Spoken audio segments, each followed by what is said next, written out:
Hi guys, our guest today is Christian Vollmann. He's the founder and CEO at C1, Circular Carbon Chemistry, a Berlin-based startup developing climate-friendly chemicals, for example, green methanol. He's been involved in over 70 startups to date, has built several companies from zero to successful exits, including one in the New York Stock Exchange. We are receiving Christian on the show for his active involvement in the climate tech space as both an entrepreneur and a business angel. In this episode, we will go deep into green chemistry and the vital role of angels to recycle the money they made from previous exits into the climate tech ecosystem. So we're glad to have one of the most active angel investors in Germany. Let's go. So, hey, Christian, it's great to have you on the show. Welcome Hey, to Johan. Climate Insiders. Nice to be here. To kick things off, I'd like to get personal for a minute and better understand one pivotal moment in your career. You mentioned that your three kids challenged you to go from contributor to climate change to becoming part of the solution. How did that transformation happen, and how do you think it could inspire others? Yeah, so a few years back, I started a social neighborhood network because I was driven by the need to do something for defense of our democracy and social cohesion. And I thought that neighborhood networks could play an important part. So I founded nebenan.de. It's 7 years into that. I realized we're doing a good job on that cause, but there was another cause that was getting more and more urgent from my point of view. And in the end, my kids really tipped me over the tipping point, right? By really starting to ask whether I intended to do something about the problem, because we're all part of the problem with our, way of living, our consumption, etc. And my kids challenged me, to get my ass off my stand up and do something. Yeah, exactly. Yeah, so that's how it happened. And you're a busy man. You could have opted to become more of an investor, right? Become a VC, but you decided to become a startup founder again. Why another startup? And how many startups did you found so far? How many did you invest in? Just kind of giving us. So this is the fifth startup that I'm founding. And as a business angel, I've invested in around 85 startups ever since 2005. So I've done this for quite some time. Why founder? I have a very strong bias to action, right? I follow the discussion and I read about the topic, and I grow increasingly frustrated by the fact that I think we don't have a problem of understanding, but we really now have a problem of, we have a lack of execution and a lack of action. And I am a founder. I'm not an investor. I'm a business angel as a hobby.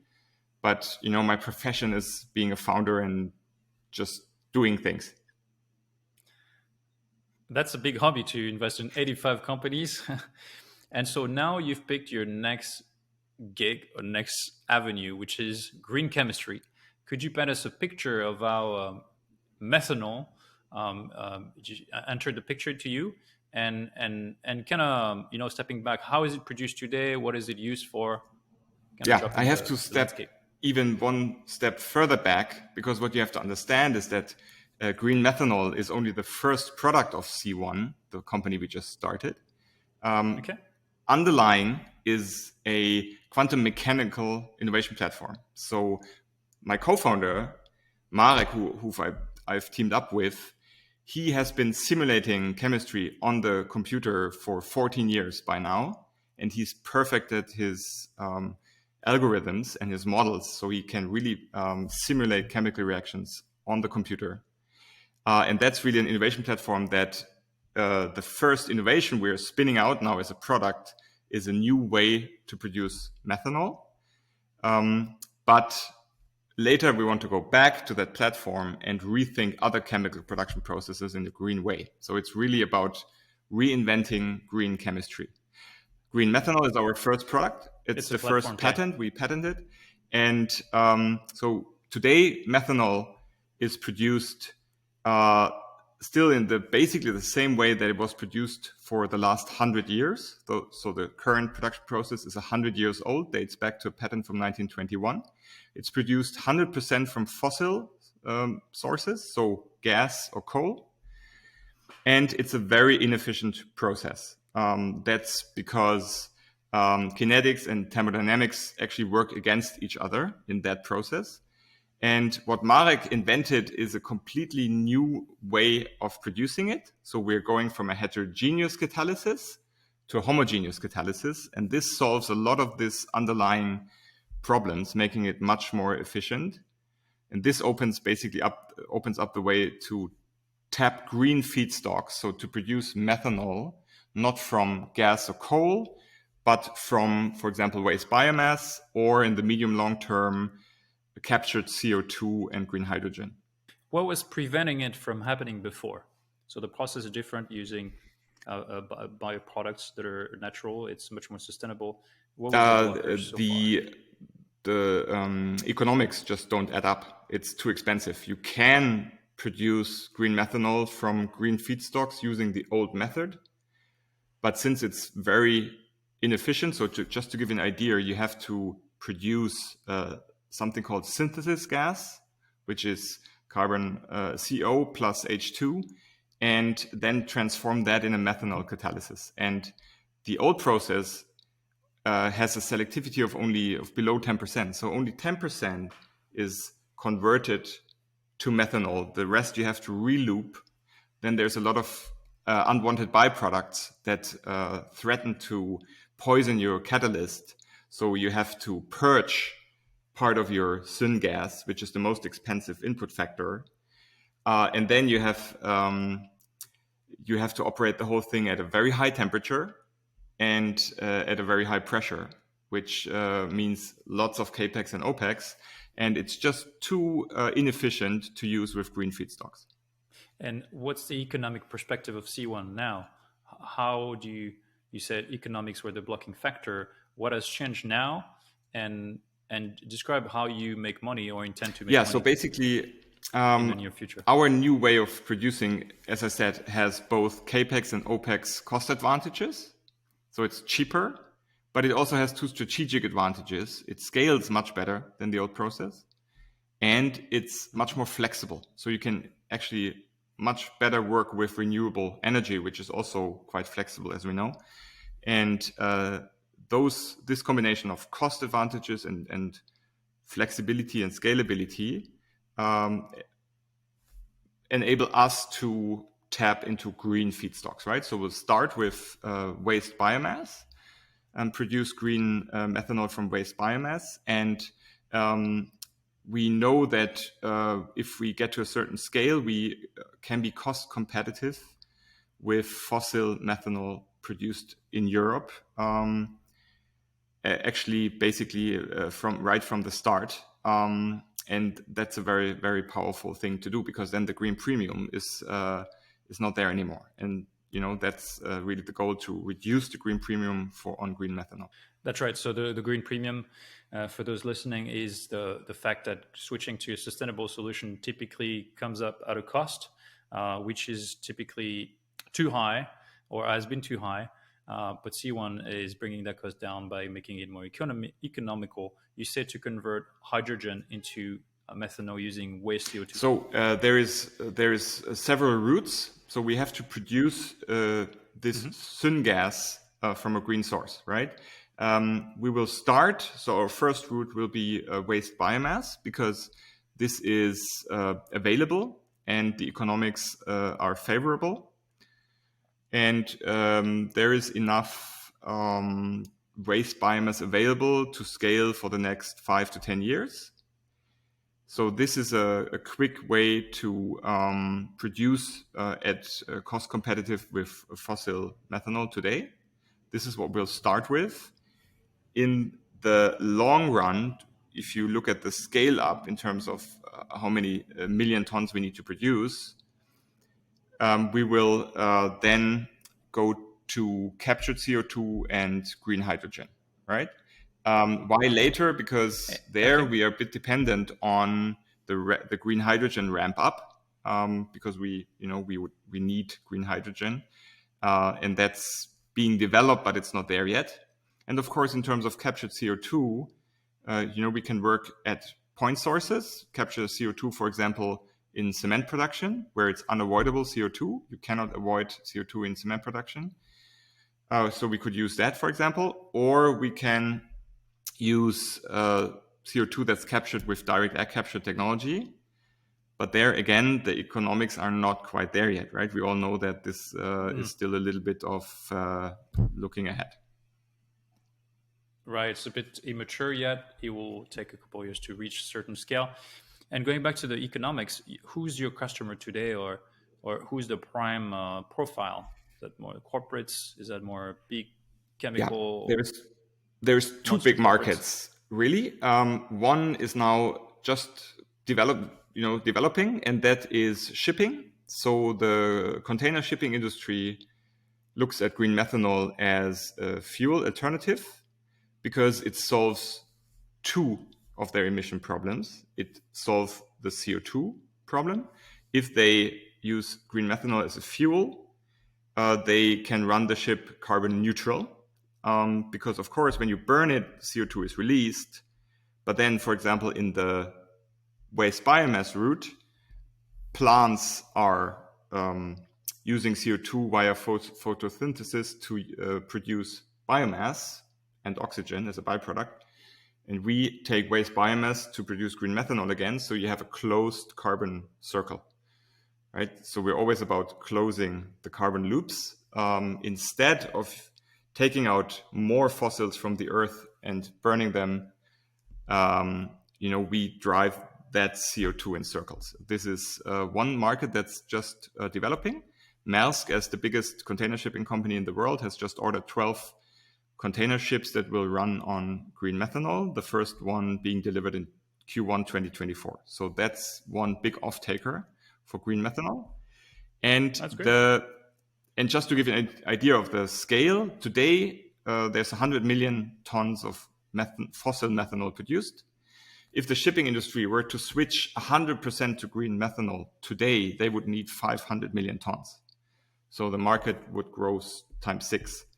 So just so you get an idea of the scale of the problem, right? Mm-hmm. And the second market for green methanol is the chemical industry, because the chemical industry, and that's really interesting, can produce anything that it produces today from oil, gas, or coal, also from methanol.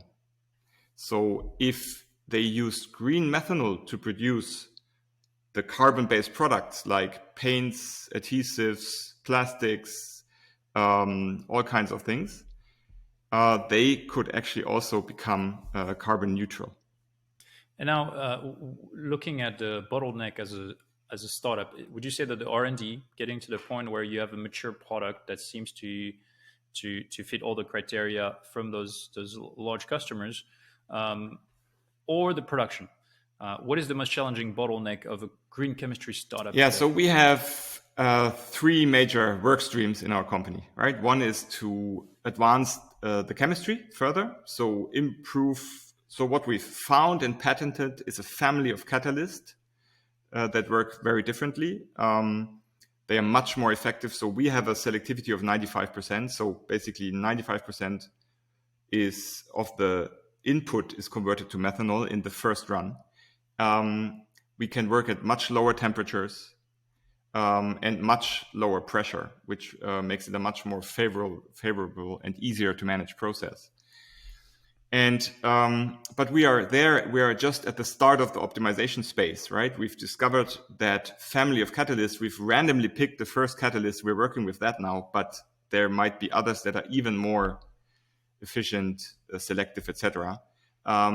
Then we're also working on how, recycling that catalyst so we get a longer lifetime. We're working on the supply chain, how to bring the cost of producing that catalyst down, because that, of course, also affects our economics. So that's the chemistry work stream. And then, of course, we have the engineering work stream, right?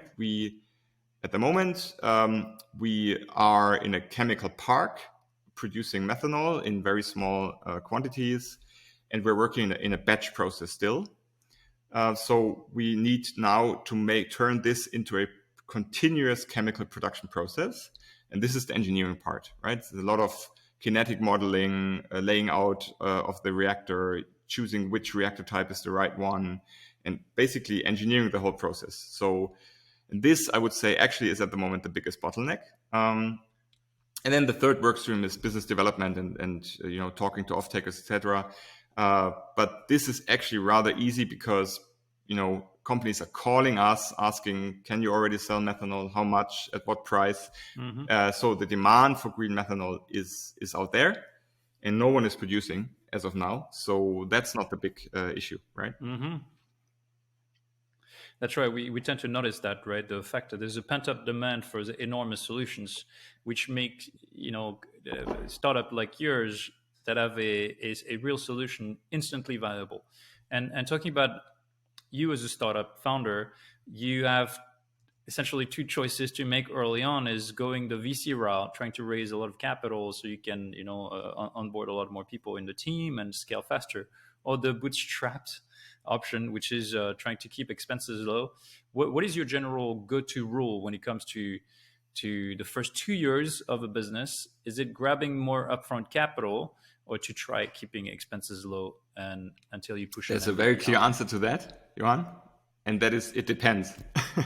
It really depends, right? It really depends on the business model, right? This what we're trying to do, you couldn't bootstrap. No way. I mean, I just explained to you that if only shipping were to switch to green methanol, we would need 6 times the quantity that the world is producing today, and not from fossil, which is an established process, but from green sources. So the scale of the problem is enormous. So you really need to. Plus, we all know that climate change is not waiting, and the clock is ticking, and time is actually running out. So we have a super high sense of urgency. We need to move fast. We need to produce tangible results really fast. So, I need capital. I need the best people. I need to scale. I cannot bootstrap. No way, right? But for other business models, it might be the right thing to do. Right. So that's a good insight for other founders that are taking tough verticals, especially hardware, really complex solutions to push. Does that mean that your path to scalability requires bigger and bigger and bigger rounds? And do you think the current valuation, the race to the top in valuations, is justified? Well, look, I think the important thing is that there is more and more capital flowing into green tech, climate tech space, right? Because that's what we need. Of course, we also need the solutions, right? So only the capital without the right teams and the right technologies will not work. But I think we do have great founders. We do have great technology. When I look at Germany and in particular, we have excellent technology. We have great scientists. What we really need to get better at, and what also we would like to try to be an example for, is that the serial founder guy like me teams up with the deep tech scientist who has been working on this for 14 years, absolute expert in his field. I honestly think he's a genius, right? But he doesn't know how to scale a company, right? That's just not what he's been doing the last 14 years.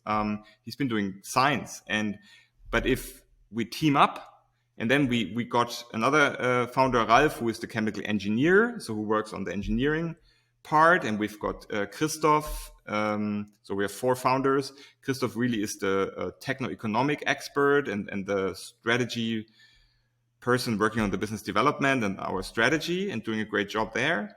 And so we really have a very complementary team, and that's where the magic happens. And if you then have a technology which is defendable like ours, it's patented, plus it's really disruptive, it really brings down the green premium, because you said we need startups who are there and it's viable, but it's only viable if the green premium is not too high, right? And that's what we have here, right? Once we can go to market, we'll have a small green premium, but everyone is willing to pay that because the pressure on shipping to decarbonize is very, very big. You're bringing a very important point here. You're saying that we do, and this Germany, it's also the case of the rest of Europe, great technical skill set, amazing founders, great PhDs, but there's a lack of business acumen or understanding how to scale a company, how to market it, how to raise capital. But there's also a lack of capital efficiency, where in more mature markets like in Silicon Valley, in the US, and now in Asia, there seems to be a recycling of capital from success founders to new startups, et cetera, et cetera. So you're one of that first wave or second waves, if you will, of those successful founders that are reinvesting their own capital into. So how can we encourage more of people like you, more of people in tech hubs to, instead of buying real estate, putting money Yeah, in I've startups? preached this for the last 15 years, believe me. And being in Berlin, I could also have invested in real estate, and I would have made a nice return for sure. But yeah, I don't know. I think if you're passionate about something, you should put your money where your mouth is, right? So I never understood why there's so many successful founders putting so much proportion of their wealth into real estate. I can only say, I think you have to lead by example, put your money where your mouth is, and be a role model. I can only say that the majority of my wealth is in startups. I'm a limited partner in various funds. I'm a business angel myself. It's a lot of work, yes, but I have a business angel back office who are helping me with this. So this really helps to scale your impact. And I can only encourage others to really, rethink, because where you put your money makes a big, big difference. And the ecosystems we see in Silicon Valley and other places were built by exactly like this, right? The Silicon Valley, the silicon semiconductor founders invested into the first hardware founders invested into the software founders, software into internet, and it becomes faster and faster and bigger and bigger. That's right. The general shift is shrinking and it's accelerating. That's very interesting what you're saying. So you do have a back office to high net worth individuals or successful founders out there that just think it's too much of a barrier to entry.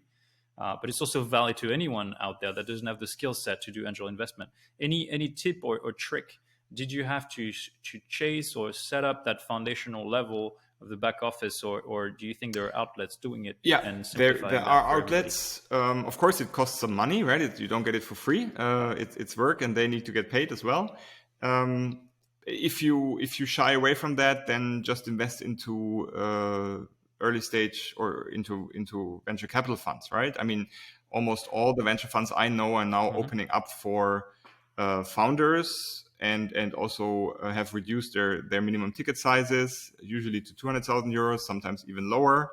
And so, if you shy away from the work, it is a lot of work to be an angel. Then, just pick a few funds and invest there. It's indirect, but it's still, your money ends up in the startup ecosystem. And looking back in hindsight, so 85 angel investments, you've done, I don't know how many LP tickets, so investment in funds. Looking back, what has brought you more satisfaction in terms of knowledge, mental stimulation, but also better diversification and better returns?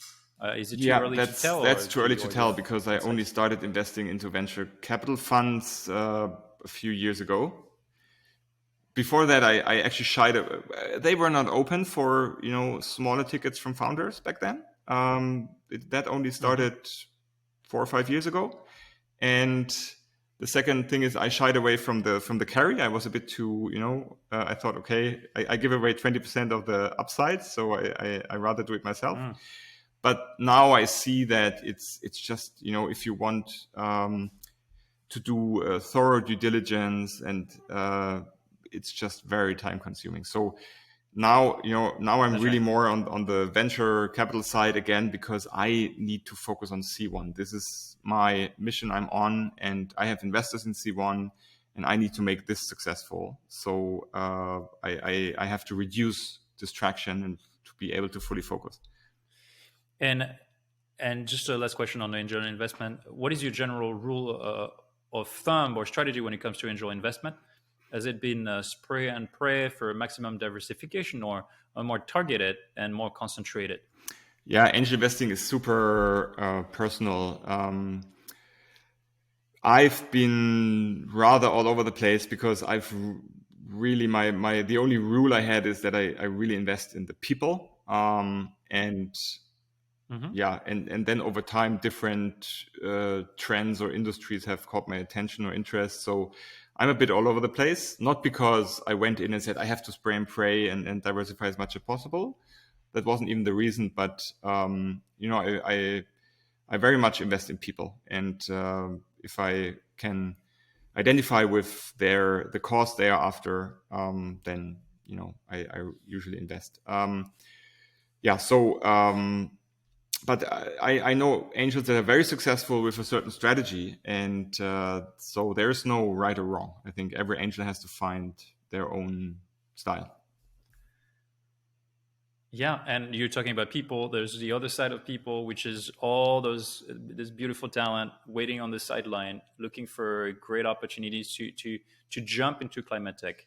What advice would you have for them, and where would you say they should start? You mean as founders or as investors? As workers, employees, or people that do not have the skill set or the gut to start a business, but they want to learn somewhere and then penetrate that climate tech community? I would say just start with mapping out the space. I mean, think about what interests you most. Which solutions or sectors do you believe in, or where do you think you can apply your skill set best? Map out the space. What kind of startups are there? Also think a bit about, do you want to come in very early or rather later? If you come in early, you probably can get a bigger stock option package, but also it's riskier.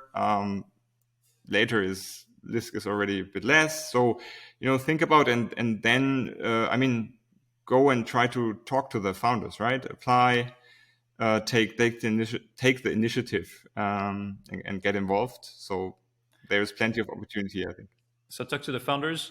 In your case, to join C1, they should reach out to you directly. Yeah, totally fine. You can find me on LinkedIn. Just reach out and we have open positions on our webpage, of course, but those are very technical, like chemists and engineers.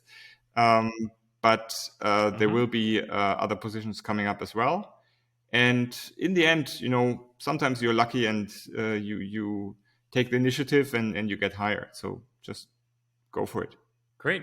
And Christian, I wanted to jump into a rapid fire round. Yeah, I do. You know the principle, 2 options. You give me briefly your preferred one. The first one is a founder versus an investor. What do you personally think drives the most Definitely impact? founder. Okay. Can you double click on that? I've gone in circle around that question. Why that is? Well, I mean, the founder is doing it, right? The investor is only providing the capital needed, and very often it could have been a different investor, and the founder would still have been successful. If we're very honest, that's I think the case. But nevertheless, of course, it's important to have climate tech investors who are putting the money, because they are doing the job of collecting it from their LPs and moving it into the right direction. So they also play an important role, but in the end, it's really the founder who either makes it or doesn't. The founders are the doers. Next question is getting acquired versus IPO. What is the more likely scenario for C1? That's much too early to talk about, but what I can see is the potential for this is very, very big. It's not only shipping, it's also carbon-based chemical production, which is huge. Also, if you think about that, the underlying technology platform can innovate other processes. Just to give you an example, more like 1/3 of global GDP is based on one catalysis or another.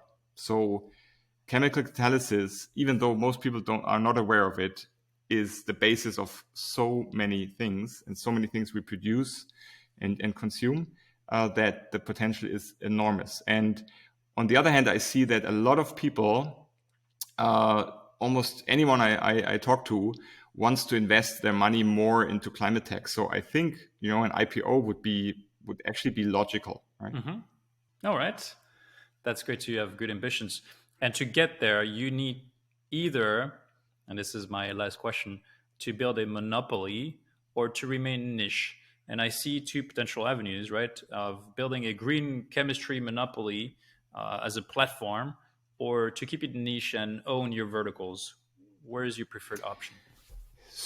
Well, The good news is we don't have to decide yet what our business model looks like exactly, because first we have to finish the technology, and so we still have some time to decide. But what I can tell you is that the North Star of C1 is to help reduce CO2, as much CO2 as quickly as possible. And that's what we align our strategy and our decisions with. So if we are faced with a decision, do we go left or right, we choose the path that saves more CO2 quicker. And I think that what has the potential to save the most CO2 is if we get this technology to a stage where we can license it out because it's proven to work at scale, and then license it out to non-exclusively to as many partners out there as possible, who then take it and run, and it creates a competition because it's non-exclusive. So there's competition on who can scale it fastest, best, most efficient, etc. That will probably help save most CO2. The quantities needed, I think, for us to produce them ourselves just takes much longer, as if there is a number of partners doing the same thing at the same time with a lot of experience in chemical production. And then go back and reinvent the next chemical process, do the same thing again, combine it with chemical engineering, get it to scalable mass production, and then again license it out non-exclusively to get the next race started. So I think that's what will save most CO2. Okay, and you prompted a bonus question. I didn't plan that one, but I'm actually personally curious. You mentioned the North Star. As a founder, you want to reduce CO2, you want to help in the climate fight. Do you think what matters most as a founder getting into the next business is to look at a problem set, to fall in love with a problem, or is it much more about assembling the right team and then you'll figure out the business way, the path to scalability? So falling in love with a problem, and if you end up diverging from that problem, you just close the business and you jump into the next opportunity, or the team will figure out a path to market. That's a tough one. So there is serial founders who always found the next company with the same team, so the team is kind of following them. I've not fallen into that category. I've started the neighborhood social network with a different team than C1. So I think I'm really problem and cause based. I haven't been always. At the beginning was probably different, but that's what I've found to work best for me. So I've not fallen in love with CO2, but I'm very worried about CO2, and I really think that we are endangering the future of our children and grandchildren, and this planet could become inhabitable. So we really need to act, and fast, and we need solutions that work at scale. It's a huge problem, and so yeah, I've decided this is what I want to do. That's why I'm here, and that's what I want to dedicate all my energy to. And now I've tried to find the biggest. And so I studied business, right? So as a businessman, you think in Grenzkosten and Grenznutzen, which is in English marginal cost and marginal utility, right? So I think a lot in marginal utility. So where, as Christian Vollmann, the person I am, with the knowledge I have, the network, the experience, where can I have the biggest lever on the problem that I want to tackle? And so I've did my research, and I decided if I can be the catalyst who enables Marek's invention to scale, then this will be the single biggest lever I can develop, and that's what I'm focused on now. So, that's my approach. Here. That is a great message to all of you guys listening. Try to find your personal denominator that will provide your the maximum lever to this cause. And falling in love with CO2 is not the objective. Falling in love with our planet and make sure we protect it through capital and startups is certainly the the brightest future we can imagine. So thanks so much, Christian, for this nice conversation on green chemistry, on your role as a climate tech angel, and you already mentioned the best way for people to reach out. Thanks for coming on the show. Thanks for having me. It was a pleasure. And to all of you, thanks for tuning in.